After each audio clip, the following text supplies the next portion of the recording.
So you guys voted, and as you can see, Cassie was the one who won the vote, barely beating out Zin. Now this one ended up taking longer to make too. They nerfed Cassie, so I wanted to see how that would mess with her. Then I wanted to wait for my new PC so I could edit this video faster. Then they decided to get rid of Cards Unbound, so I wanted to see how that would mess with her too. And oh man, it made for a pretty big delay to say the least. Also, countering Cassie is apparently pretty hard. With Vivian and Talus, I was mainly able to give you guys a list of characters that countered them, along with counter methods that could be used in varying situations. Cassie doesn't really have a list of characters who directly counter her consistently. Cassie is a really good character that is relatively difficult to get an edge on. If a Cassie is playing smart enough, that Cassie can almost always have the advantage, or at the very least be on equal footing with you. So for this video, I mainly had to fall back on situational counter methods. So let's get into this. When it comes to characters that directly counter Cassie consistently, the only real one is Ashe. Ashe has the bulk and the defense to withstand Cassie's burst, as well as the offensive capabilities to fight in Cassie's preferred range, or close the distance to get into Cassie's preferred range. With her slug talent, you can fight Cassie even if the Cassie is hanging back. You also have your barrier that can be used to block a heavy impulse burst combo, a disengage, or a roll reset arrow. If Cassie manages to roll away, then you could use your dash to quickly close the gap and get into her face. Cassie is not going to be able to burst down all of your health before you can kill her. It's just not going to happen unless you miss a ton, which is very hard to do with Ashe. So Ashe is basically the perfect counter to Cassie. There are very few situations where this isn't the case. Now this is where we go ahead and move on to more situational counter methods. Cassie has very good poke and burst, but when it comes to poke and burst, snipers are the kings and queens. Now I did a DPS test. Strix can out DPS Cassie if both start firing at the exact same time, but if Cassie has enough Haven, enough Life Rip, or the Drain Life card, then Strix can't kill her in 2 hits unless he crits her. So Cassie can burst him down with 2 arrows and an impulse. Cassie can also do the same thing with Just Breathe as long as the Cassie is far away enough. Now since Strix can't beat Cassie if the Cassie has any of those things, Kinessa and Grover can't either. Kinessa takes longer to fire off max damage hits, and Grover doesn't deal as much burst and has travel time on top of that. However, they still have the distance advantage. The farther away Cassie is from them, the harder it'll be for her to land her attacks, even with the blast shot speed buff. When it comes to Strix and Kinessa, however, they don't have that problem since they have snipers. So as long as you're far away enough, you should be able to beat Cassie even if both of you start attacking each other at the same time. Also, if you're able to get off the first hit on an unsuspecting Cassie, you basically win unless Cassie rolls away to cover, but at the very least, that's still time Cassie is spent out of the fight while you can just move your focus to another enemy. Now, on the opposite end of the spectrum, getting into close range with a Cassie can also prove to be effective. If the Cassie is using Just Breathe, then you're going to have the advantage every single time.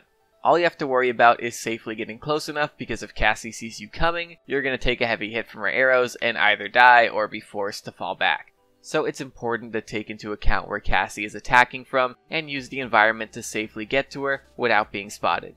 If your teammates are aggroing her, then this won't be too difficult to pull off.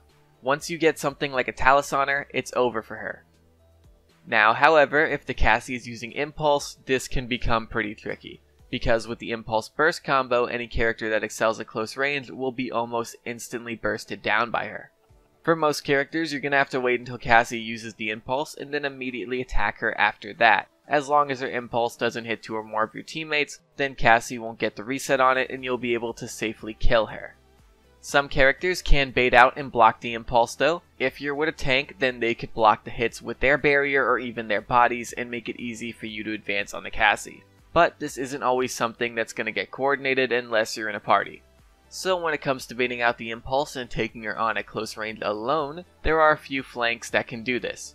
There are currently 4 flanks with defensive abilities: Androxus, Eevee, Mowgli, and Zin. With Androxus, you can eat up the initial arrow plus Impulse Burst with Reversal and hit her back with that. This will leave her practically dead, and if you have the Godslayer talent, it'll straight up one-hit her. Mowgli can block the burst with her barrier and in turn get a mark on the Cassie. This gives you the advantage you need to beat Cassie in a 1v1. Zin can counter the burst. Yes, without retaliation, he can only block one hit, but since Cassie's normally fire off the arrow and impulse at basically the exact same time, they both hit during the counter animation and both end up getting blocked. You can then proceed to burst her down and kill her. As for Eevee, Eevee can use the ice block to bait out the burst, but then Eevee needs to safely get out of the ice block and outplay the Cassie with her mobility. It takes more finesse than the other three, and in turn it's the least effective one, but it can still work. You might not even have to use the ice block in some cases because you could use your mobility to make her miss the impulse. It's basically a skill matchup for the most part. I also want to talk about skill matchups because there's a lot of characters that can take on Cassie and duel her, but it depends on you being better than that player at that moment rather than having an advantage from the start.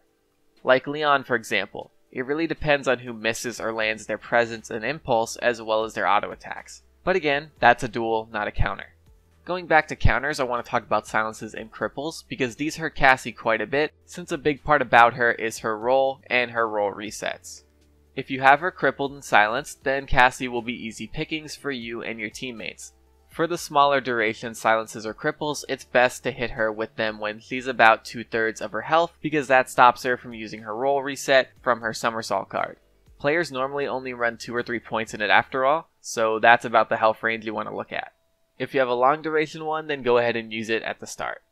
Another thing about somersault, if you're taking on Cassie as Makoa in a 1v1, save your hook until after her first roll and her somersault roll, because the Cassie is likely to use her first roll as combat mobility in the fight and the second roll as defensive mobility to get distance between you two, so the hook will erase that distance. If you're with your team, then hooking her right away and pulling her into your team will of course cause her demise even if her rolls are up. So hopefully that was helpful. Again, countering her is a lot more situational and difficult than most. Cassie is just built for dueling other characters on her terms. Now, I normally do take a vote, but I feel like I already know who you guys are going to pick. With Mowgli becoming one of the best characters in the game, I imagine you guys would vote for either her or Xin, because Xin was really close last time. Since Mowgli is a newer character, knowledge on how to deal with her is less common, so I'm just going to go ahead and do her next and then let you guys vote for the one after her. Hope you don't mind, but I do like to prioritize newer characters for this series. Like when Khan comes out, I'll probably do him right away if he doesn't release underpowered. So yeah, go ahead and let me know if you would have voted for Mowgli though. I just want to gauge how right I was. I could have ended up being completely wrong, who knows. But anyway, that's pretty much it guys. I want to thank you all for watching. I very much appreciate it, and I'm going to see you guys later. Bye!